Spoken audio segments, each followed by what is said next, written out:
ఎక్కువ మహిళల సమస్యల మీదనే పనిచేశాం.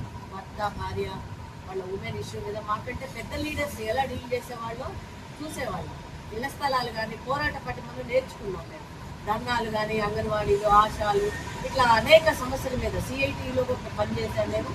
పోరాట స్ఫూర్తిని మనం నేర్చుకున్న నాలెడ్జ్ని ఇతరులకు పంచాలి అనే దాంట్లో ఇంట్లో ఉండడం కంటే నాకు ఇంటికి వచ్చేస్తారు సమస్యల మీద.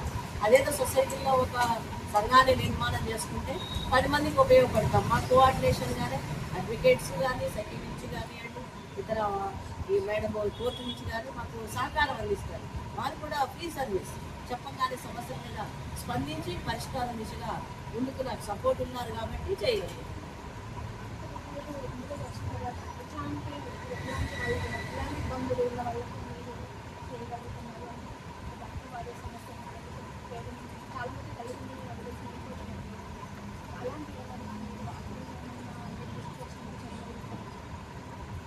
వచ్చింది ఒకటి ఫోక్సో కేసు. అమ్మాయి మ్యారీడ్ అయినప్పటికీ కూడా ఊరు పేరు చెప్పడం భావ్యం కాదు. అమ్మాయి తెల్లవారుజామున 6 గంటలకు వచ్చి మన ఆఫీస్ దగ్గర ఎదురు చూస్తూ మా సంఘ సభ్యురాలే ఇన్ఫర్మేషన్ ఇస్తే ఇక్కడే అదే బట్టలతో అలాగే తెల్లవారులు అమ్మాయిని రేప్ అటెంప్ట్ చేసి గొప్పతనంగా తప్పించుకొని వచ్చిన మహిళను మేము ప్రొటెక్ట్ చేసి ఆ పిఎస్లో సిఐ గారు కూడా కన్వే చేసి డబ్బులు